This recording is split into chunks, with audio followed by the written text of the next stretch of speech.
बिस्मिल्लाहिर्रहमानिर्रहीम। अस्सलाम वालेकुम। Welcome to SW learn all only YouTube channel. हमने जो क्वांटम मैकेनिक्स का चैप्टर शुरू किया, इसमें हमने बहुत से टॉपिक कवर कर लिए। एजन वैल्यू का भी कवर कर लिए, normalization of wave function, Schrodinger wave equation, operator हमने कवर कर लिए। तो आज की वीडियो में हमने पोस्टुलेट ऑफ क्वांटम मैकेनिक्स करना है। अब जो पोस्टुलेट ऑफ क्वांटम मैकेनिक्स है, ये मैंने इसलिए आखिर पे लेके आई तब ताकि अगर आप लोगों को पीछे वाला आता है तो ही ये समझ आना। अगर आप लोगों को ऑपरेटर का पता है, एजन वैल्यू का पता है, ये सारी चीज़ों का पता है, तो ही आपको क्वांटम मैकेनिक के पोस्टुलेट समझ आने।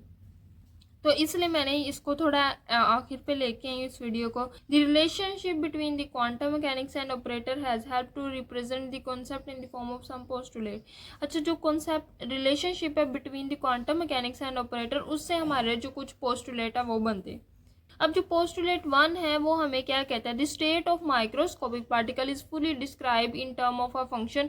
कहते हैं कि जो माइक्रोस्कोपिक सिस्टम है ना, उसकी स्टेट को पूरी तरह हम डिस्क्राइब कर सकते हैं, पूरी एक्सप्लेन कर सकते हैं वेव फंक्शन से, in the term of wave function of position coordinate and time. Position coordinate मतलब जिसमें हम एक्स वाई जी टी की भी बात करें, मतलब टाइम की भी बात करें और हम कोऑर्डिनेट्स की भी बात करें। It is given by psi x y z t. This function contain all information about this system. अब जो वेव फंक्शन है ना, ये एक्चुअली क्या है, जैसे हम लोगों का थंबनेल होता है, हमारा थंबनेल होता है जो हमारी पूरी इंफॉर्मेशन कंटेन करता है। हर एक का स्पेसिफिक थंबनेल होता है, मतलब हर एक का थंब जो होता है ना, वो दूसरे से अलग होता है। इसी तरह ये जो वेव फंक्शन है, ये किसी सिस्टम का थंबनेल है, ये दूसरे सिस्टम के थंबनेल से बिल्कुल अलग है। हर सिस्टम का अपना थंबनेल होगा, ठीक है। तो ये जो थंबनेल होता है ना, जैसे ये हमारा थंबनेल, हमारी उसके पास हमारी पूरी इन्फॉर्मेशन होती है। इसी तरह जो किसी सिस्टम का थंबनेल होता है, उसी जो वेव फंक्शन है किसी सिस्टम का थंबनेल है, वो उसकी पूरी इन्फॉर्मेशन कंटेन करता है about every observable physical property like position, velocity, momentum. Her information हम गेन कर सकते हैं अगर हमें वेव फंक्शन का पता है। वेव फंक्शन क्या है, थंबनेल है किसी भी सिस्टम का जो हमें पूरी इंफॉर्मेशन प्रोवाइड करता है किसी भी सिस्टम के बारे में।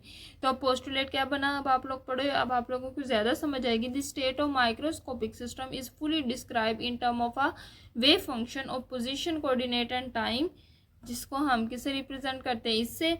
The wave function contain all information about the system. तो ये था हमारा फर्स्ट पोस्टुलेट। अब हमने जो करना है वो सेकंड पोस्टुलेट है।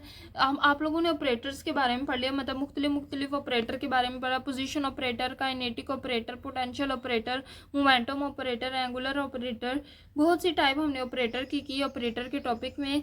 जैसे क्लासिकल सिस्टम में हम किसी भी फिजिकल क्वांटिटी की लाइक काइनेटिक एनर्जी की वैल्यू फाइंड आउट करनी हो तो हम क्या फॉर्मूला लगाते हैं ना, क्या लगाते हैं, kinetic energy is equal to 1/2 mv²। कोई भी फिजिकल क्वांटिटी होती है, मोमेंटम होता है, हर एक के लिए एक फॉर्मूला आता है। लेकिन जो क्वांटम मैकेनिक्स है ना, उसमें हम कोई फॉर्मूला नहीं लगाते। तो फॉर्मूला लगाने से जो आंसर आएगा वो गलत आएगा। क्वांटम मैकेनिक्स में हम क्या करते हैं, ऑपरेटर को यूज़ करते हैं, कोई ना कोई फिजिकल क्वांटिटी। जैसे हम काइनेटिक एनर्जी का बताएं, जैसे इधर हमने 1/2 mv² यूज़ किया, इधर हमारा होता है -h²/8π² m del²। यह हमने पीछे ऑपरेटर में पढ़ा था, ये किस तरह आई वैल्यू। तो हम ना जो पोस्टुलेट है क्वांटम मैकेनिक्स से, इसमें ये बताना चाह रहा है कि जो क्लासिकल सिस्टम है उसमें तो हम एक फॉर्मूला जनरल यूज़ कर लेते हैं, लेकिन जो क्वांटम सिस्टम है इसमें हम क्या यूज़ करते हैं, ऑपरेटर, कोई ना कोई physical value, observable physical quantity की वैल्यू गेन करने के लिए। जैसे पोजीशन वेक्टर के लिए हम क्या एक्स वाई जी ऑपरेटर यूज़ करते हैं। मोमेंटम के लिए -d/d/dx यूज़ करते हैं। अगर काइनेटिक एनर्जी के लिए और पोटेंशियल एनर्जी के लिए हम क्या करते हैं, वी का यूज़ करते हैं, वी ऑपरेटर यूज़ करते हैं। अलग अलग ऑपरेटर हैं जो हम कोई ना कोई फिजिकल क्वांटिटी को गेन करने के लिए हम ऑपरेटर यूज़ करते हैं। जबकि क्लासिकल सिस्टम में अलग क्या है कि हम उधर फॉर्मूला यूज़ करते हैं।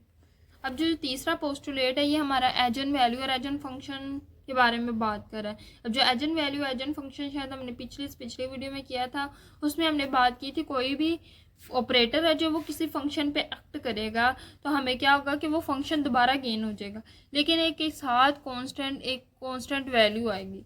ये जो वैल्यू थी हम इसको एजन वैल्यू कहते थे, ठीक है। इसको क्या कहते थे, एजेन वैल्यू, इसको ऑपरेटर कहते थे, इसको एजेन फंक्शन कहते हैं। जो फंक्शन हमें दोबारा हासिल हो जाए उसको हम एजेन फंक्शन कहते हैं। अब कहते हैं कि कोई भी फिजिकल क्वांटिटी, मोमेंटम ऑपरेटर को हम इस वेव फंक्शन पे एक्ट करवाते हैं तो क्या होगा कि अगर ये एजेन फंक्शन हुआ तो ये हमें फंक्शन दोबारा गेन हो जाएगा, साथ एक कांस्टेंट वैल्यू की जिसे एजेन वैल्यू कहती है। इस कांस्टेंट वैल्यू को हम क्या करेंगे कि पॉसिबल वैल्यू कहेंगे उस फिजिकल क्वांटिटी की जो, जैसे हमने मोमेंटम ऑपरेटर ऑपरेट करवाया फंक्शन, तो मोमेंटम की हमारे पास पॉसिबल वैल्यू इधर आएगी। जो एजेन फंक्शन क्या होगा कि हमें कोई भी फिजिकल क्वांटिटी, जैसे हम मोमेंटम की बात करें, मोमेंटम ऑपरेटर ऑपरेट करवाया तो हमें उसकी पॉसिबल वैल्यू देता है। The possible value of any physical quantity of this system, जैसे एनर्जी हो गया, एंगुलर मोमेंटम हो गया, आर गिवन बाय एजेन वैल्यू। तो वो हम कैसे डिस्क्राइब कर सकते हैं, एजेन वैल्यू से। ठीक, इन दी ऑपरेटर इक्वेशन, जो ऑपरेटर इक्वेशन है, अगर इस तरह हम एजेन वैल्यू के जरिए बहुत सी फिजिकल क्वांटिटी की पॉसिबल वैल्यू गेन कर सकते हैं। इसी तरह हमारे पास 4 पोस्टुलेट है। 4 पोस्टुलेट बहुत इजी पोस्टुलेट है।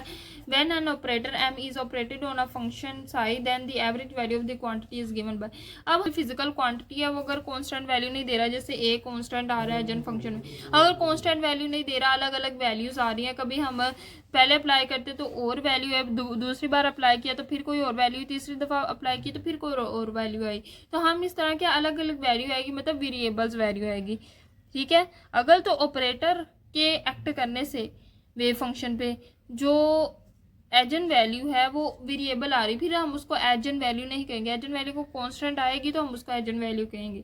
ये जो अगर ये वेरिएबल आ रही है तो क्या करेंगे, हम एवरेज वैल्यू निकालने की कोशिश करेंगे। ठीक है। जैसे हम मैथमेटिक्स में एवरेज लेते हैं, जैसे 2, 4, 6 और इसका एवरेज लेना होता है, हम क्या करते हैं 2 + 4 + 6 करते हैं, डिवाइडेड बाय जितने नंबरों को ऐड किया, 1, 2, 3 नंबरों को 3 से डिवाइड करते हैं। तो इस तरह हम मैथमेटिक्स में एवरेज लेते हैं, लेकिन हम क्वांटम मैकेनिक्स में एवरेज इस तरह नहीं लेते। हम किस तरह लेते हैं क्वांटम मैकेनिक्स में कि जो भी ऑपरेटर है जिसमें अगर हम मोमेंटम का जो भी, तो हम किस तरह लगते हैं, जैसे ये जो नॉर्मलाइजेशन ऑफ वेव फंक्शन की जो हमने इक्वेशन, उसमें सिंपल ऊपर हमने ना ऑपरेटर को ऐड कर देना है। हमारा क्या वॉल्यूम एलिमेंट की हमने पिछली वीडियो में बात की, नॉर्मलाइजेशन ऑफ वेव फंक्शन, ये हमारा क्या वॉल्यूम एलिमेंट। और ये साई स्टार क्या है, साई स्टार हमारा, अगर साई हमारे पास ऐसे है जिसमें हमारे पास क्या है e की पावर अयोटा x है, तो साई स्टार क्या होगा कि e की power minus iota x, iota के साथ साइन चेंज कर देना, अयोटा प्लस में है तो हमने अयोटा माइनस में कर देना, वो हमारा साई स्टार आ जाएगा। लेकिन हमारे पास साई ऐसा है जिसमें अयोटा है ही नहीं, तो साई स्टार भी वही होगा जो साई होगा। ठीक है। साई स्टार क्या होगा, वही होगा जो हमारे पास साई होगा, क्योंकि अयोटा है नहीं तो हमने साइन किसका चेंज करना है। तो जैसे मैथमेटिक्स में हम अगर कोई ना कोई एवरेज वैल्यू निकालने के लिए ये फॉर्मूला यूज़ करते हैं, तो क्वांटम मैकेनिक्स में हम एवरेज निकालने के लिए ये फॉर्मूला यूज़ करते हैं। हमारा लास्ट पोस्टुलेट रह गया, पोस्टुलेट 5। अब जितने भी वेव फंक्शंस हैं वो सारे क्या होते हैं, टाइम डिपेंडेंट, यानी टाइम पे डिपेंड कर रहे होते हैं। ठीक है। जैसे हमने इधर साई की बात की, एक्स वाई जी, और टी की बात की, टी बात करें इसलिए क्योंकि टाइम पे डिपेंड कर रहा है वेव फंक्शन।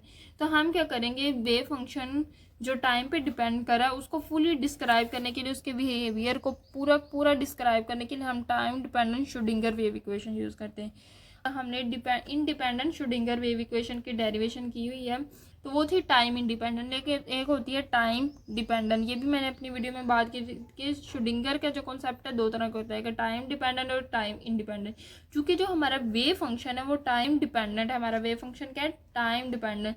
तो इसलिए हम क्या करते हैं, अपने पूरे सिस्टम को फुली उसके बिहेवियर को डिस्क्राइब करने के लिए time dependent Schrodinger wave equation करते हैं, जो कि हमारे पास ये होती है। क्या होती है, हमारा ऑपरेटर है साई माइनस h/2 और derivative of psi with respect to theta. ठीक है।